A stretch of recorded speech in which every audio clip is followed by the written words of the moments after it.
Good morning out there. Bwana asifiwe sana.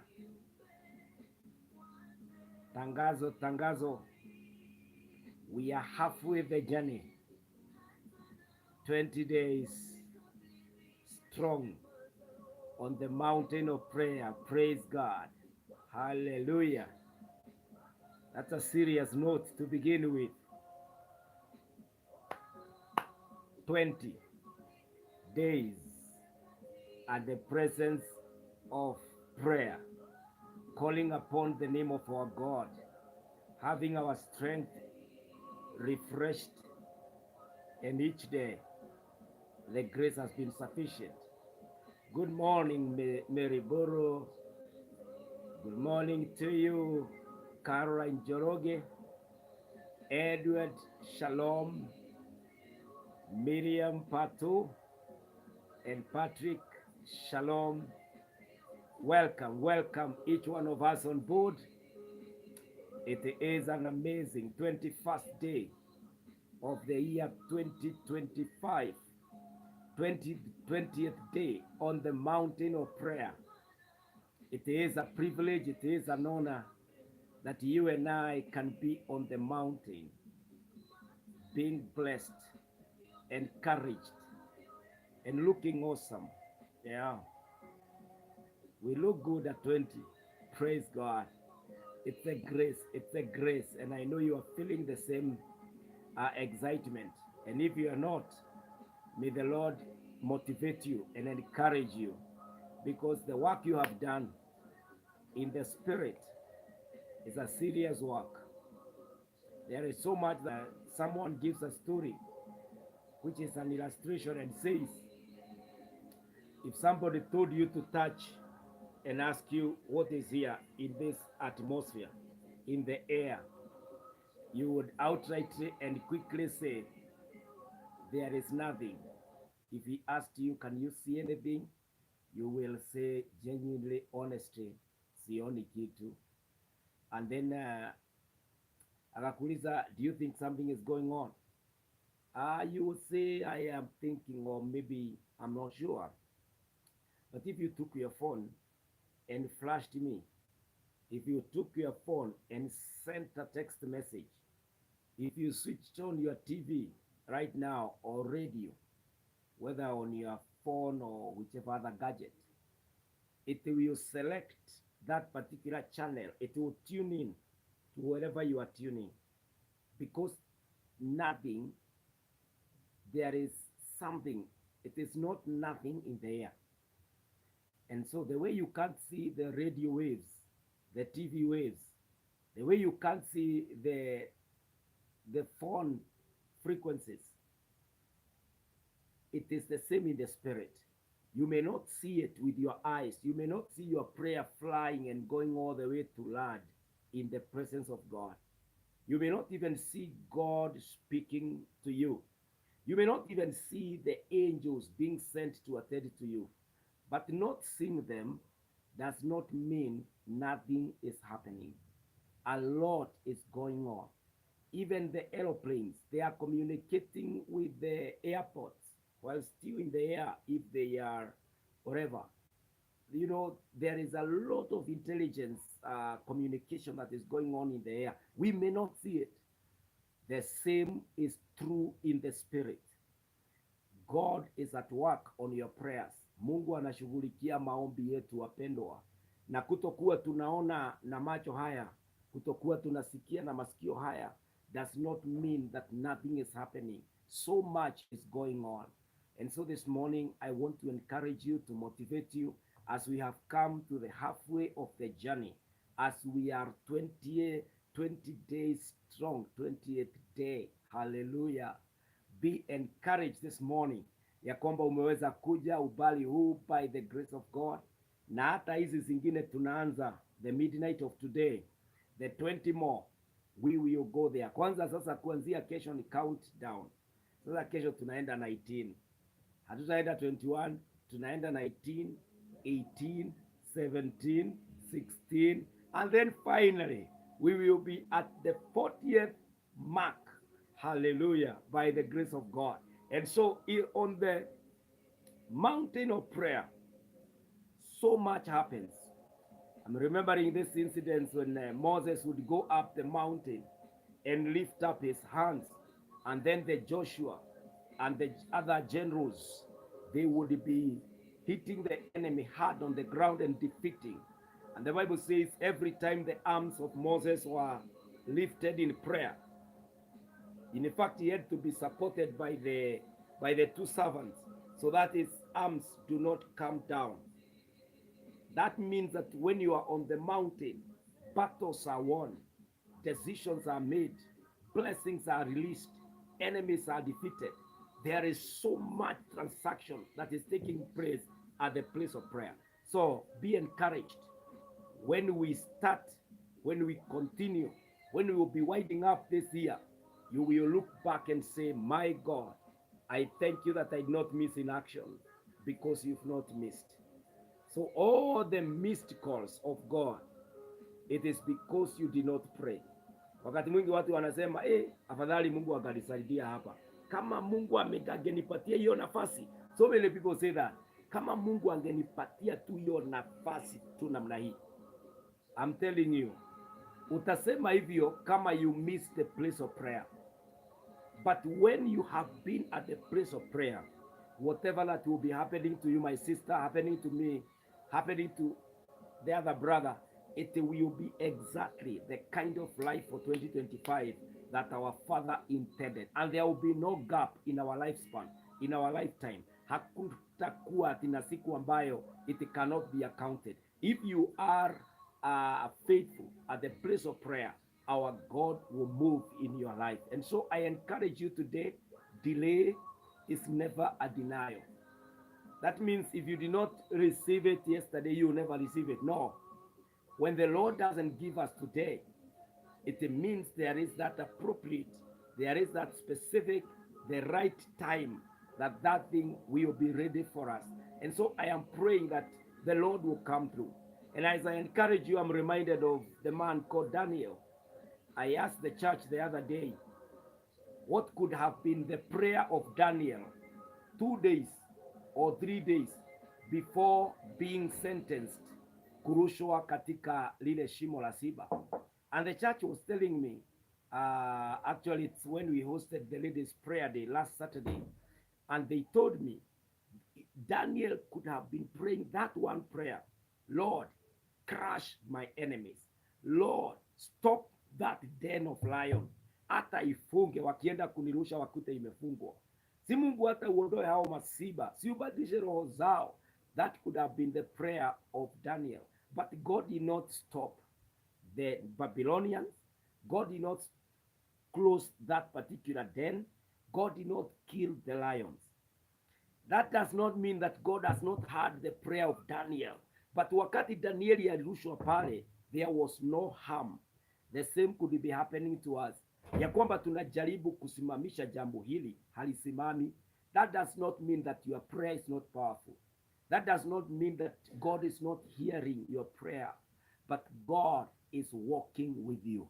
Your end will be a victorious, successful end. Your story will be an amazing piece by the grace of God. Kwa hivyo kama ushaomba, don't care about the fires. Don't care about the struggle, because the Lord has heard. The Lord is in step with you. Utaenda na utavuka, utashinda, utakamilishwa na utapokea. Somebody say amen. So wale ambao wanafikiria tunateseka na wao ati kwa sababu ni tunajifanya ndani ya God, hapana my friend. Kuwa gari moja na wewe haimaanishi ya kwamba maisha yetu ni sawa na wewe. Hapana. The alighting place, the destination could be the same, but the kind of life we are going to have or the kind of conversation we are going for is not always the same. Na kwa hivyo heli uombe, hiyo maombi isijibiwe, kuliko usiombe, unyimwe jambo ambalo Mungu alipanga katika maisha yako na ingetolewa kwa maombi, kwa sababu ni njia Mungu ameweka. And so I'm encouraging us this morning as we start off our prayer, that you be encouraged to pray, be motivated to pray. We are in the 20th day. Don't turn back. Don't try to buy time anywhere else. you stick here. Be constant on the mountain. Let your ears be opened. Let your mind be set, focused to hearing from God.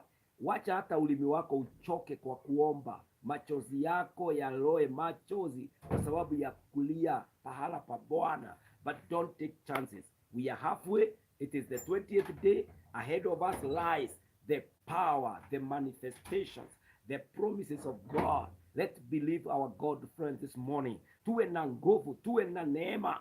I pray that you are refreshed. Usifungue we kaa tu kwa mlima, aminia Mungu. Mungu atafanya, atatenda. I know some of us walikuwa na mpango wa kufungua kesho. Kama zako zilikuwa 21, God bless you. Tutaomba pamoja na wewe kesho hiyo ya hiyo level. But if you feel the Spirit of God pushing you, you can go. We are giving you, we are offering you for free the fellowship to go to the 40th day by the grace of God. If you've never done it, you can do it by faith and by the grace of God. Unless pengine you have a medical condition, daktari amekwambia utumie matembe na ukule, hiyo we don't conflict with the doctor, because this body is very important. It is the temple of God, and it is in this body that we bring up our families, we work, and also we enjoy life. And so we also honor and agree with the doctor. Na kwa hivyo kama hata utakula na ukunywe madawa, wewe keep in step at the place of prayer. Tuende tusonge by grace, na Mungu atatubariki akituinua. Wale wengine ambao wanajiunga nasi leo for the first time, this is a journey of 21 days, and we have come to our 40 days, actually 40 days, and we have come to the 20th day today. And so you can join us for the next 20. The kind of fasting we are doing is the partial fasting, where we are taking fruit, veggies, and beverages. And so we are keeping fit, we are keeping healthy, we are keeping strong by taking only those three kinds of food. Na Mungu amekuwa mwaminifu. You can join us and the Lord will bless us. Every morning we are here for 1 hour to encourage ourselves and to get ourselves boosted into momentums of prayer by the grace of God. So karibuni sana ili tukaweze kuendelea. I want to give you a minute and request you that you share this. You push it to your story, push it to your status, push it to your page. Let many people, hata pale kwa ile group ambayo wewe ni member, na kuomba tu uiweke, na Mungu atatubariki. Utakuwa umenisaidia kufikia wengi katika kuomba, in the name of Jesus. Thank you so much, Sarah Jiben. Good morning to you. Kim Kevo, karibu sana. Mary Boro, Susan Wanjiro, and Kava, all of us, karibuni sana, as we continue on with the prayer session and this moment of encouraging one another in the name of Jesus. Hallelujah. So a minute and we are good to go. Please share for me. Share for me. Let's become a blessing to our brothers. Na ninajua Mungu atatujalia akitubariki in the name of Jesus. Karibuni sana, even as we hit the 20th day.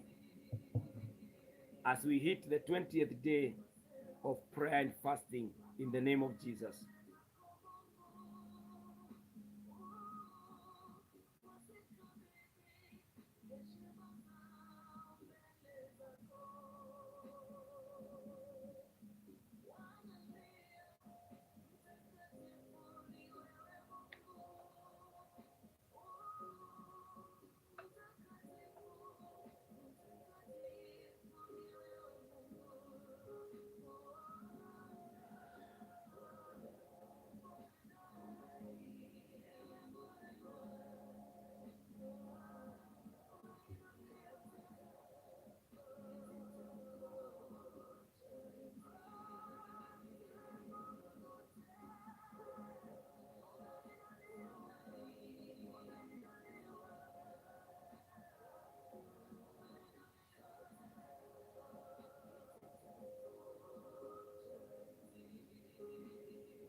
Zikabidhi heshima zao Karibuni sana. Let us pray. Our Father and our God, in the name of Jesus this morning, we thank you for your love, favor, and care. We thank you for your hand that has been upon us the 20 days now. Thank you, Lord, for listening.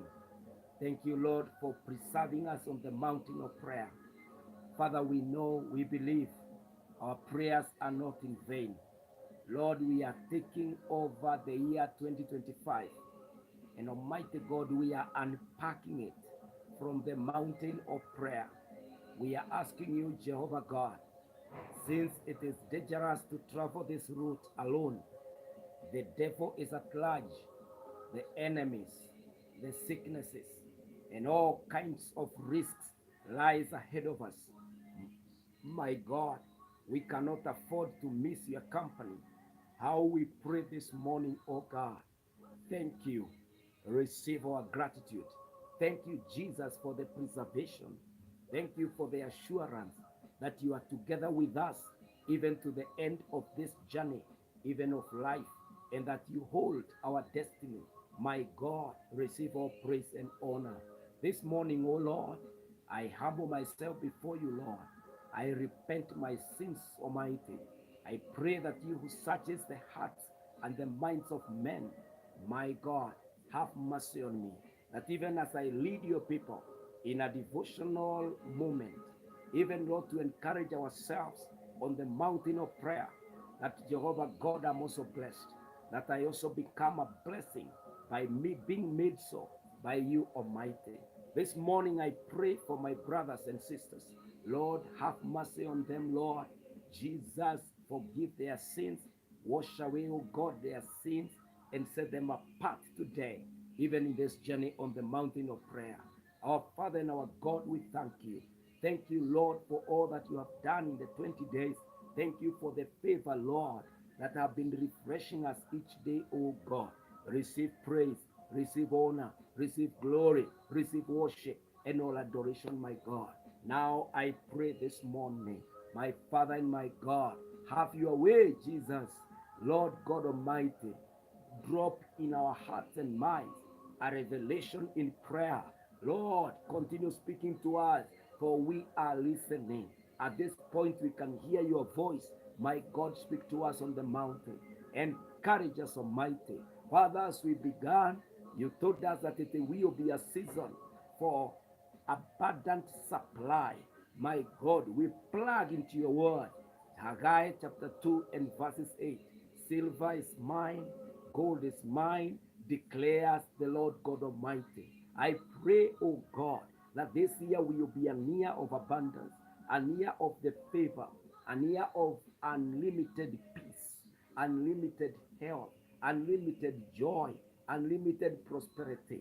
In the name of Jesus Christ, my God and my Redeemer, all these brothers and sisters on the mountain, they are asking, Lord, I pray, give to them. They are knocking your door. Jesus, open the door, O Lord. We are seeking after you, Almighty. Be proud of us, Redeemer, and bless us in the name of Jesus. And bless us in the name of Jesus. My God and my Redeemer, this morning, we take charge of our day. We take charge of our week. We take charge, even Lord, of our families in the name of Jesus. Na tunakuomba katika jina la Yesu, ya kwamba Yesu Kristo unashuka, unatutembelea, unatutendea katika jina la Yesu. Our God and our Father, from everlasting to everlasting, you are God. And even in between, you are our God, our Emmanuel, God with us. I pray now, my God, whoever is going through a very tough and rough, painful time, my God, take it away. Jesus Christ, heal the sick in the name of Jesus. Restore peace where there is no peace, oh God. My God, reconcile, my Redeemer, the divided families, the divided friends, the divided businesses. My God, I pray, have mercy upon your people this morning. Mungu wetu, wengine wanafanya biashara, wanakuaminia the next level. Naomba na wao Bwana wainue Baba, walete karibu na miradi ambayo wamepanga, maybe to open another branch of that particular business. I pray for favor. I pray for success. I pray, oh God, that they shall achieve their dreams in the name of Jehovah God. Wengine Bwana wanaombea Mungu kazi walizozisomea. I pray, my Lord, place these people where they belong. My Jesus, open their doors, even if it is internationally, globally. You can do it. You does it. My Lord, come through. Come and do that which only you can do, Almighty. Baba wa mbinguni, wengine ni familia. Naomba na wale wazazi, remember their sons, remember their daughters. Bless them, Almighty. My Jesus, wengine Mungu wetu ni kwa sababu ya magonjwa wamelazwa hospitali, bilo ni kubwa. Wengine hata hawajatibiwa kwa sababu ya bills. My God, provide, supply for them in the name of Jesus. Wengine Bwana hata karo ya shule haiko. I pray, Almighty, remember them. Wengine wanaishi na uoga, wakumbuke Bwana, ili Mungu wape neema, wape amani na uwabariki katika jina la Yesu. Baba wa mbinguni, pokea sifa. Baba wa mbinguni, pokea utukufu na heshima. Thank you for what you are doing. Thank you for what you will do. Almighty God, we thank you and we bless you, Almighty. Asubuhi ya leo Baba, wengine wako chini sana, wengine hata ni wachungaji, wengine ni Wakristo. Bwana, wainue, wahuishe katika imani zao, wakuaminie yote, kwa maana u pamoja nasi. On the 20th day, oh God, we look back, we are strong. We look ahead, we pray for more strength in the name of Jehovah God.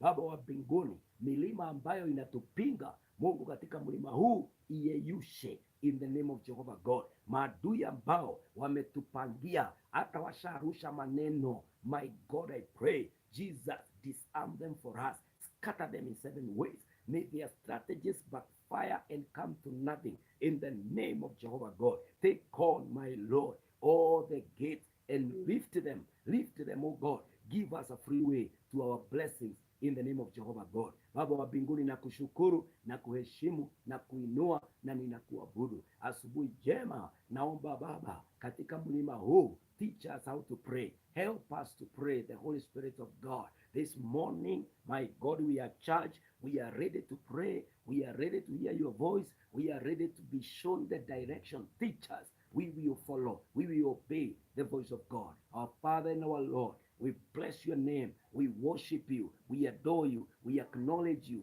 We lift your name on high, declaring you are our Father and our God and our King. Lord God Almighty, be pleased this morning, even to receive our prayer, even to answer our prayer, even to do more than we can pray or imagine, in the name of Jesus. We bless our children as they go to school, as they use the buses, as they walk there, whichever means, my God. I pray, bless our children, establish them in their various institutions, and bless them for us, even for their tomorrow, in the name of Jehovah God. Mungu Baba, bariki wanabiashara, bariki the directors, the CEOs, the leaders, the employers, the employees of companies. My God, bless our government, bless our nation, bless the church, bless all of us, oh God. Thank you for the economy. Thank you for everything, Almighty. Lord, let everything work for our good. For we love you, we count on you, we look up to you, and Lord, our faith is founded in the God of Abraham, Isaac, and Jacob.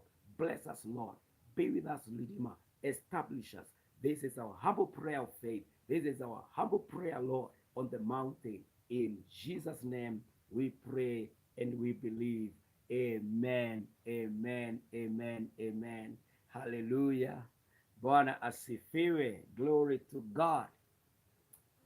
You know, when you enter into prayer, you feel the flow. You feel the leading of the Spirit.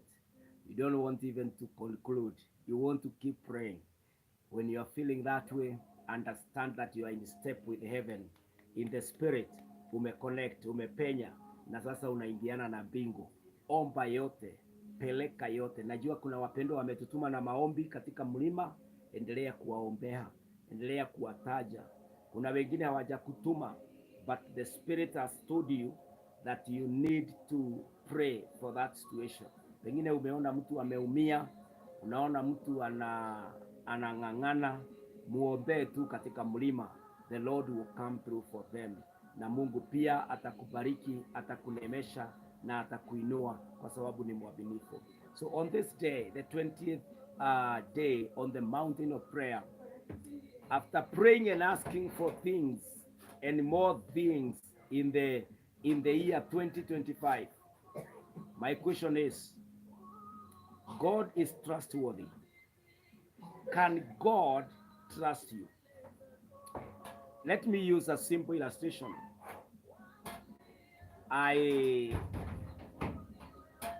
have a phone, a headset. Of course, it's what I'm using to get to where you are. And sometimes my kids come to me and they say, Daddy, we want to play games. We want to serve this particular cartoon on your phone or through your phone. Pengine we've gone to a barber shop with my son. And I want to keep him busy because maybe we are lining up, it's boring a bit. And I teach him my phone. I usually have a problem in my mind. I'm asking, can I trust my son with my phone? Yes, I have the phone. It has those apps, those games he wants to play, they are there. But can I trust him with the phone? That's the simplest I can go in terms of trying to explain our prayer item this morning. Can God trust you? Ndio tunaendea manyumba, tunaendea kazi, tunaendea masomo, tunaendea breakthroughs, tunaendea the next level. Can God trust you with that car? Can God trust you with that amount of money? Can God trust me with such kind of a miracle or a blessing? That's a prayer we are praying today. Because automatically, if I know my son is careless, na hiyo simu ataanza kutumia wengine messages, ama atacheza nayo, anacheza mpira na bado ameshika my headset, simu yangu kwa mkono, inaweza anguka na ivunjike, sitampea. Now, could our God withhold? Unaweza omba Mungu baraka aizuie kwa sababu anakupenda zaidi, hataki umalizwe. So my question is, are you in a capacity to host the blessing of God? Hiyo ndio ombi. Mungu akikubariki na kazi na gari, je, bado utakuwa mnyenyekevu? Will you still honor your pastors? Will you still honor your bosses? Will you still honor your parents? Will you still sasa uko na kwako, uko na gari, uko na kazi, uko na baraka? Will you still go to church and worship God? Or will these blessings take you away from prayer, take you away from worship, take you away from the good behavior? That's a question we are asking God today. Lord, as you bless us, can you trust us? Lord, huenda hii baraka haijakuja because of the issues of trust. We are handling the issues of trust today. Ukienda kwa mountain, uliza Mungu, God, can I be trusted with 100 million shillings? Can I be trusted with a visa to abroad countries? Can I be trusted with this kind of leadership? Unaomba unasema, God, wakati utaniweka katika ofisi hii, when my promotion comes to become the director, the CEO, the manager, when my chance comes for me to become the member of parliament, the governor, the senator, when, Lord, you give me an opportunity to head this NGO, my question is, can God trust you with such a position? Hallelujah. When the Lord checks in our hearts, can he trust us with the blessing that you're asking for? Myself, I am a pastor. I am praying that God can give me so many souls that I can shepherd them. The question is, when God looks at our hearts, ananionaje wakati nitahubiria watu 5,000 in one service, wakiwa wameketi pale, naona wanaandika, wanapokea neno. Can I be trusted with such a multitude? Can I be trustworthy? Will I still honor people? Will I still humble before God? Will I still teach the truth wake up early for my hour of prayer, go to my study table, study the word of God and prepare for the nourishing of the souls. Ama hapo sasa nitaanza kuona sasa umati huu ni mkubwa sana, hakuna mchungaji kama mimi. Kile sasa nilikuwa na struggle kupata nimepata, sasa hata sikei, I can't call you if you miss. You know, that is the question that we are dealing with. How will you manage? How will you steward? How will you be trustworthy with the blessing of Jehovah God? Na mimi nimeona watu wengi wakiangamia, wakipotoka, familia zao zikianguka, sio kwa sababu ya shida na ufukara. Watu wanatumia watu wanatia bidii, wanafanya kazi ngumu, baada ya kubarikiwa ndoa inaanguka. You can no longer celebrate with your wife anymore. You cannot be with your husband anymore after blessing. Why? Kwa nini wakati wa shida our marriage did not break away? Kwa nini wakati wa shida we did not fight? Kwa nini sasa imewekwa kwa meza ndio sasa tunaangamizwa, tunaanguka, tunaisha? Ulikuwa mwaminifu, you upheld righteousness, integrity. Wakati umepata pesa ndio umetoka nje sana mpaka umeshikwa na magonjwa. My friend, wakati haukuwa na anything, you humbled yourself.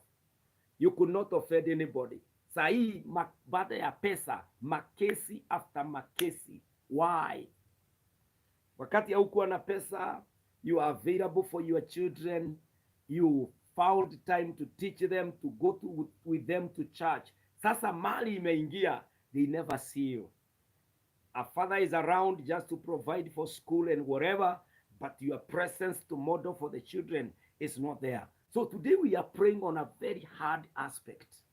It is an area that we are praying for mastery, that God will help us to be trustworthy. Can we be trusted? It looks like an item of judgment. Nikiongea kuhusu whether you are trustworthy, it looks like, pastor, you are so hard.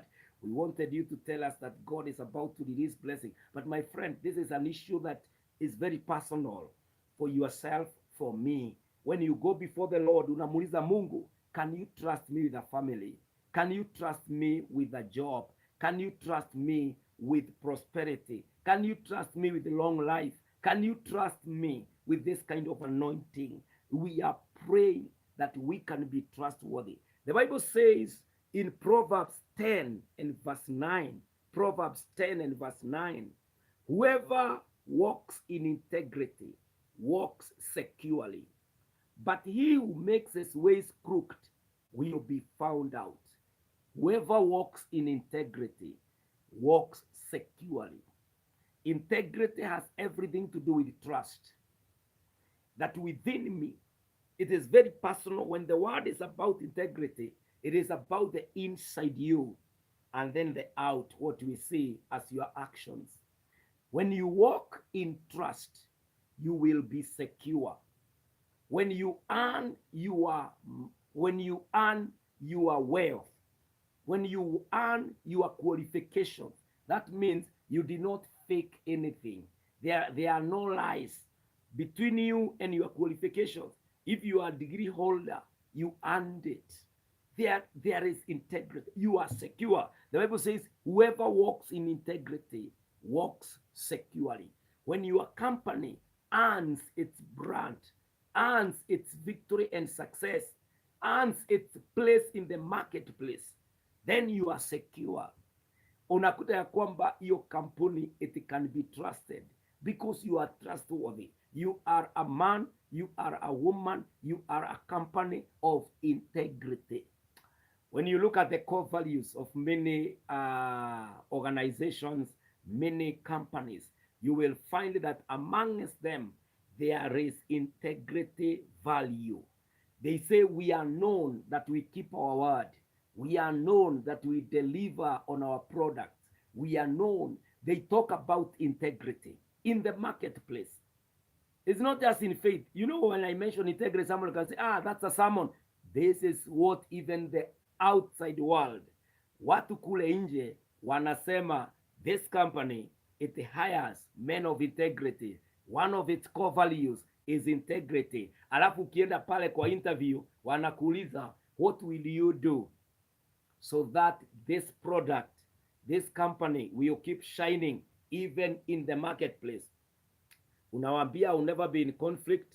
I will not over promise to my customers. I will always put our company first. And then they are looking at your integrity levels. And so, can you be a man of integrity? Mungu atakubariki, atakuentrust na this much. Can you be trusted? That is the prayer we are praying. Whoever walks in integrity walks securely. But he who makes his ways crooked will be found out. That is Proverbs 10 and verse 9. My prayer is that God will help our integrity. God will help us. God will help us to be men and women who can be trusted by God. In Proverbs 11 and verse 13, it says, whoever goes about slandering reveals secrets, but he who is trustworthy in spirit keeps a thing covered.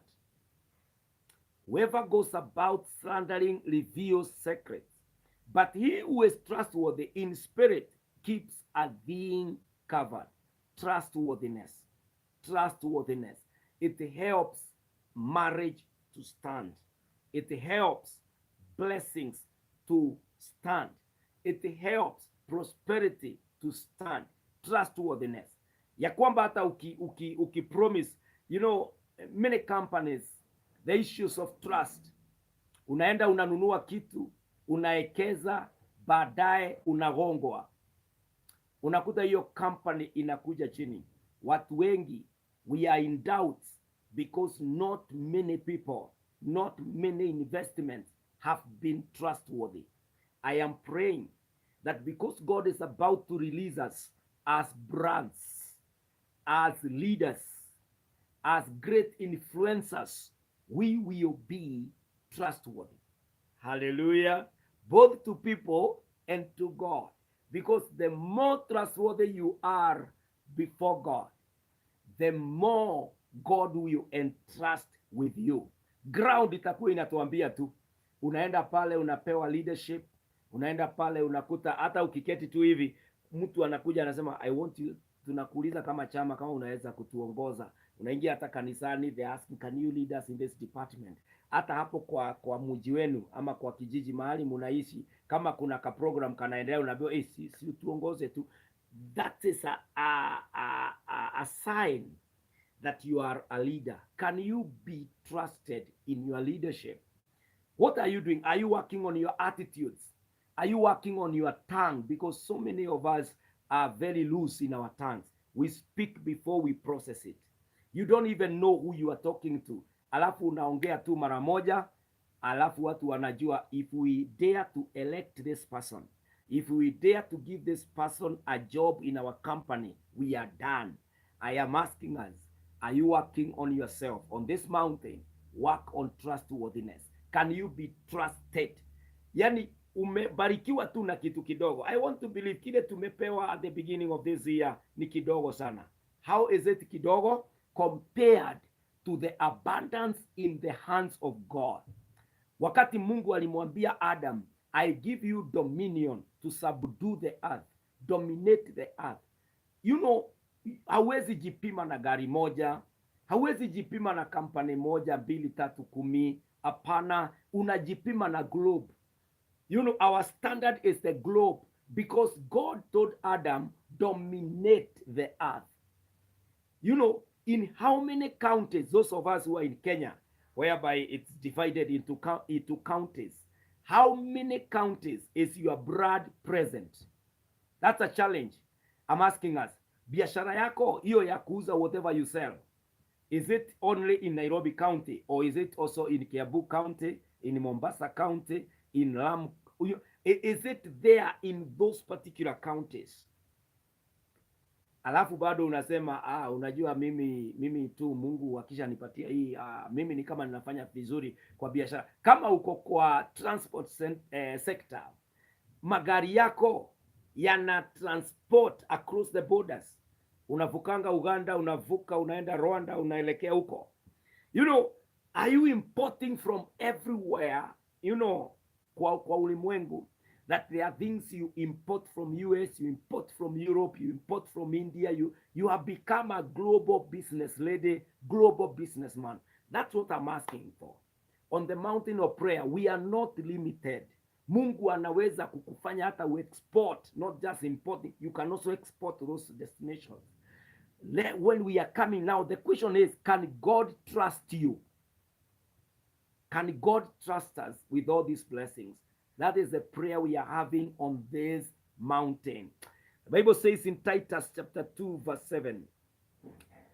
Titus chapter 2 and verse 7. Show yourself in all respects to be a model of good works, and in your teaching show integrity and dignity. Hallelujah. Show yourself in all respects to be a model of good works, and in your teaching show integrity and dignity. My friend, show yourself in all respects to be a model of good works, and in your teaching show integrity, dignity, as you teach, as you live with the people. Wapendwa, the issues of trustworthiness.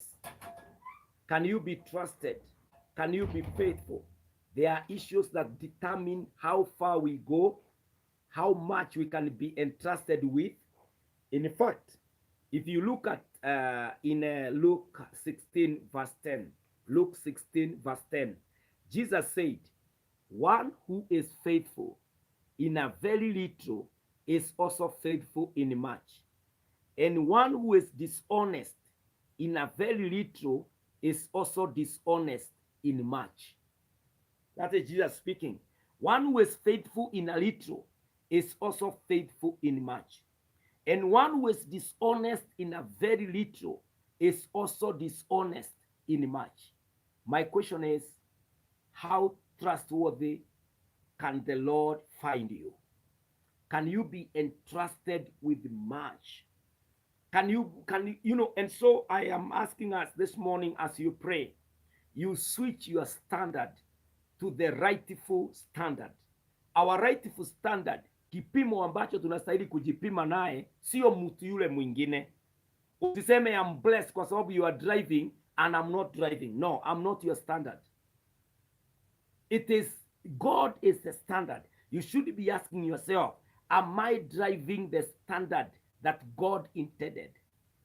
Kwa sababu wengine tuna drive, na kwa sababu mimi si drive, unafikiria umebarikiwa. Kumbe uko level ya chini. Wewe ulistahili kuwa umeninunulia gari. Wewe ulistahili kuwa umenijengea. Wewe ulistahili, unajua as we go along the road, tukidrive, unaona wengine pengine wameishiwa na maisha, wengine wana pengine you are supposed to be used by God as the one answering their prayers, building homes for the aged, the elderly, the homeless, going and paying bursaries in schools because there are children there who cannot afford even 3 meals a day, wacha school fees. Unaenda pale, unalipia wako na unalipia hao wengine. God made you to be in that capacity. Lakini kwa sababu unajipima na capacity ya chini, ya kwamba mimi nasomeshea hii shule ya juu na hawa wengine wako shule ya public ya chini. You know, I'm just trying to bring about an explanation that we open our minds and our hearts and our eyes, that when you go to the mountain of prayer, you don't just ask kwa kile tu kitu kidogo. You know, you are the vessel that God, you are the represent, an ambassador of the kingdom of God. There are things you should be answering. Unakuta watu wako na shida, unamuomba Mungu, Baba si unisaidie, ya kwamba huruma yangu itaweza hata kusaidia hawa. Mungu anakuentrust na riches. Mungu anakuentrust na wisdom, busara. Unasimama mahali, unanena maneno. Watu wale wanasema, na nini ilikuwa inatusumbua? Hiyo ndio jibu. This man has answered. This woman has given us wisdom. Unakuta God is entrusting you with much. The question is, according to Luke, are you faithful in the very little? Because the Bible says, one who is faithful in a very little is also faithful in much. And one who is dishonest in a very little is also dishonest in much. How honest, how sincere, how trustworthy are you in the area that God has given you? Do you know that sometimes the Bible would go for the poor, not because our God is poor, but because men have a big issue with the trust. And so Proverbs 28 verse 6 inasema, better is a poor man who walks in his integrity than a rich man who is crooked in his ways. Better is a poor man who walks in his integrity than a rich man who is crooked in his ways. When I read that, I get challenged. And I am saying, does it take poverty to humble a man? Should everything be taken away for me to be honest, for me to be humble, for me to obey God, for me to respect people? Kwa nini ifike hiyo kiwango? Niondolewe mali, niondolewe biashara, niondolewe uongozi, niondolewe maisha mazuri, ati ndio ninyenyekezwe na ufukara. It should never get to that level.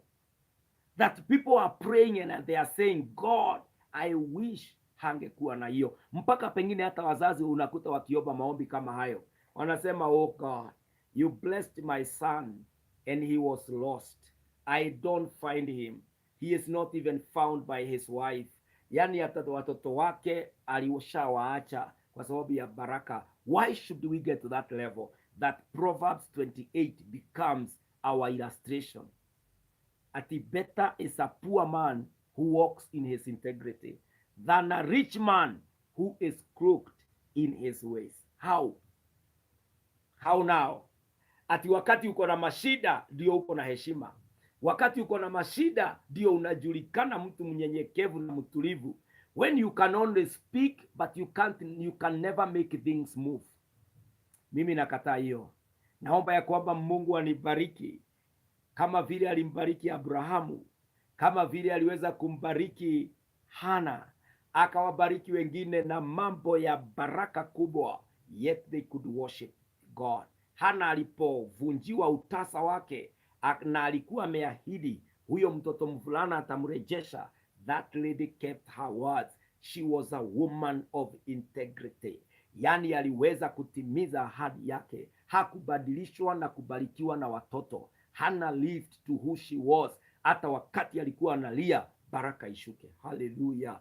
Na waombea wapendwa, will not be changed. There is this interesting story in the book of Acts chapter 5.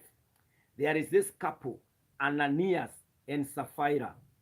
They were disciples. They were amongst the apostles. Na walikuwa wamekubaliana, tukiuza mali yetu, tutaleta tuiweke pamoja ili tusaidie katika huduma. Lakini wakati yeye aliuza yake, walikaa na mke wake wakasema, we will not be trustworthy. We will not take according to the agreement tuko nayo na mitume wengine. Na wakadanganya. You know the story in Acts chapter 5. Ya kwamba Ananias alikuja mbele ya mitume. Peter akamuuliza, hii yote ndio umeuza? Akasema, hii ndio ambayo tuliuza, our property, na tumeleta yote. Naye Peter akamwambia, you did not lie to us. You have lied to the Holy Spirit. And this man fell down and died there. Why would you die when riches has come? Why would you die wakati baraka imekuja? This is what we want to avoid. And unfortunately, a few hours later, the wife came. Na akaanza kuuliza, where is my husband? Akaulizwa, je, hiki ndicho mliuza? Na pia akaangushwa chini akakufa. My friend, why do you have to suffer? Why do you have to lose the blessings because of blessings? Hapana. Sisi tunaomba leo that we shall be trustworthy. We will not be poor so that we can enter heaven. Hapana. We shall be rich here as we represent God, and we shall still get to heaven. Just like Job. Job alikuwa na mali, na hata wakati mali iliisha hakubadilika, aliendelea kusema I came naked na nitatoka dunia hii naked. Na wakati alibarikiwa na double portions, bado alisimama. Hallelujah. I pray today in the name of Jehovah that God will not be limited by our ways, by our untrustworthiness, ati hata tupatia baraka fulani ili tusiangamie, ili tusiangushe familia, na ili hata tusichukue mioyo yetu. I pray that today we will pray on the mountain of prayer that we are trustworthy, ya kwamba Mungu akitujalia namna gani hatutapotoka kwa njia za imani, hatutaangusha chochote ambacho Bwana alitubariki naye. Tutaendelea kuhudumu, tutanyenyekea, tutasema sorry when you are wrong, utasik forgiveness when you are convicted in your spirit. Haukuongea vizuri, haukumfanyia vizuri, you will be that woman. Unashuka kwa gari yako na unaomba msamaha. Wewe mzee unatoka kwa nyumba yako na unaomba msamaha. Even kwa workers, wakati mwingine unaweza ongelesha employees vibaya sana, na within yourself you are feeling si kuambia vizuri, si kufanyia huyo mfanyakazi vizuri. Omba msamaha, nyenyekea. Kunyenyekea haitachukua what you have, haitabeba kiti yako. Hapana, be bold on the mountain of prayer. Ask the Lord to grant you such a spirit. It is not easy to have such a spirit. Our Father and our God, in the name of Jesus, naomba na wapendwa katika jina la Yesu, mali uko nayo Bwana Mungu, uko na kila kitu ambacho tunatamani, ambacho tunahitaji, na Mungu wetu unaenda kuachilia. I pray in the name of Jesus that we are trustworthy, Almighty. I pray, Jehovah, that we shall be sincere and honest in our spirit. My God, as you bless us, we shall still be the kind of servants that you saved, the people you called. We shall remain the same, Almighty. Ukitufanya watu wakubwa katika taifa, ukitufanya watu wakubwa katika biashara, ukitufanya watu wakubwa katika maeneo,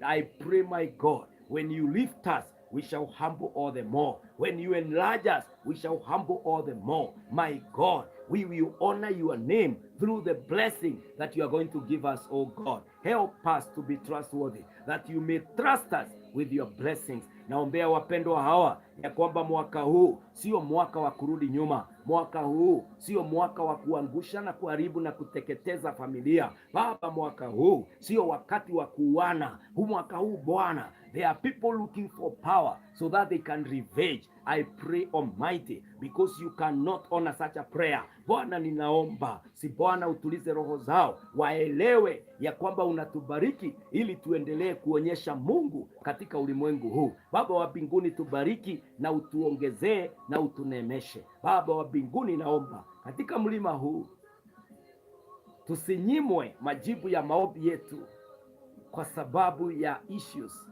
za kutoaminika. I pray, oh God, help us on this mountain. God, trust us and trust us with much, and we shall be trustworthy in the name of Jesus. Help us, oh God. Help our lives. Help, oh God, our faith. Jehova Mungu, tukiendelea kuomba, watu hawa wakiomba, Bwana tusaidie that we shall be trustworthy. We shall not turn around in the middle of it. Lakini Bwana, we will remain the honest people, the honest children of God that you say. We are in your hands now. Help us on the mountain. In Jesus' name we pray. Amen, amen, amen. Wapendwa, katika jina la Yesu Kristo, naomba ya kwamba Mungu ataweza kutubariki na kutujalia, na Mungu atatufanyia. The Bible says in Psalm 111 verse 7, the works of his hands are faithful and just. All his precepts are trustworthy. The works of his hands. Mungu mwenyewe ni mwaminifu na ataaminika, atatutendea kwa sababu yeye ni mwaminifu.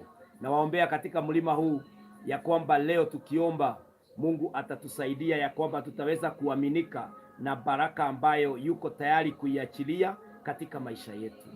I pray that this wonderful morning, as you commence your prayers, as you proceed with prayer, Mungu atakubariki na Mungu ataweza kukuaminia mambo makubwa na mambo makubwa na mambo makubwa, kwa sababu wewe utaaminika. In Jesus' name. May the Lord bless you. May the Lord keep you. and may the favor of the Lord rest upon you. Mpendwa, thank you for coming to the 20th day. Wale ambao wanajiunga nasi for the first time, we are on our journey of 40 days. Today is the 20th day. We are winding up on 10th of February by the grace of God. The kind of fasting we are doing is the partial fasting. We are taking fruit and vegetables and beverages, and then we are good to go. Every morning 6 a.m. to 7 a.m. we are here, tukiendelea kutiwa nguvu na neno la Mungu. May the Lord bless you. If you would want to contact me, my number is 0725 743 631. 0725 743 631. You can inbox me, you can text me, or you can put it there kwa DM, na Mungu atakubariki tukiendelea kuomba pamoja. May the Lord bless you and may the Lord favor you. May you be trusted with more because you are trustworthy by the grace of God. Shalom and blessed day. Amen. Amen.